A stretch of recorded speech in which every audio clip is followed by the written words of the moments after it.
তুমি কি কখনো মনে মনে বলেছ আমার দ্বারা কিছুই হবে না? সবাই এগিয়ে যাচ্ছে আর আমি একই জায়গায় আটকে আছি। যতই চেষ্টা করি কিছুই হচ্ছে না। শোনো, এই চিন্তাটা সত্যি না। এটা শুধু তোমার মনের একটা ভুল গল্প। আমাদের সবচেয়ে বড় ভুল কি জানো? আমরা নিজেদের আজকে তুলনা করি অন্যদের সফলতার সাথে। তুমি আজ শুরু করেছো, আর যার সাথে তুলনা করছো সে হয়তো ৫-১০ বছর ধরে লড়ছে। তুমি তার ফলাফল দেখছো, কিন্তু তার লড়াইটা দেখছো না। এটাই তোমাকে ভেঙে দিচ্ছে। তুমি ভাবছো আমি পারছি না মানে আমি পারবো না, কিন্তু বাস্তবটা উল্টো।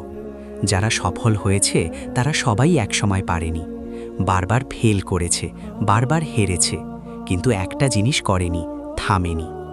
একটা প্রশ্ন, যদি সত্যিই তুমি কিছুই না পারো তাহলে এতদিন ধরে চেষ্টা করছো কেন?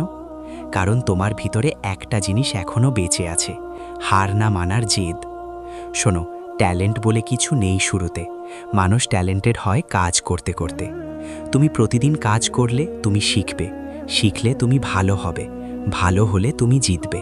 এটাই রিয়েল প্রসেস। কিন্তু সমস্যা হলো আমরা দুদিন কাজ করি, তারপর ছেড়ে দিই, তারপর আবার শুরু করি। এভাবে কিছুই হয় না। তোমার লাইফে একটা জিনিস আনতেই হবে, ডিসিপ্লিন। মোটিভেশন থাকবে না সব দিন, কিন্তু ডিসিপ্লিন থাকলে তুমি কাজ করে যাবে।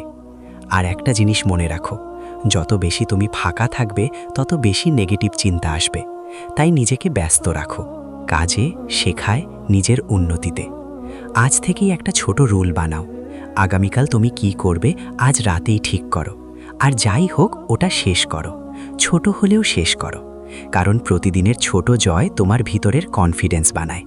একদিন তুমি নিজেই বলবে আমি পারবো। আর যারা বলছে তোর দ্বারা কিছু হবে না, ওদের সাথে তর্ক করো না, রেজাল্ট দিয়ে জবাব দাও। নিজেকে এমনভাবে বদলে ফেলো যেন ১-২ বছর পরে মানুষ অবাক হয়ে যায়। শেষ কথা, আজ যদি তুমি কষ্ট করো আগামীকাল সহজ হবে। আজ যদি আরামে থাকো আগামীকাল খুব কঠিন হবে।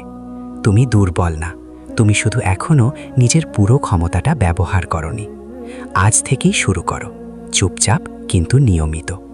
একদিন সবাই বলবে তুই করে দেখিয়েছিস।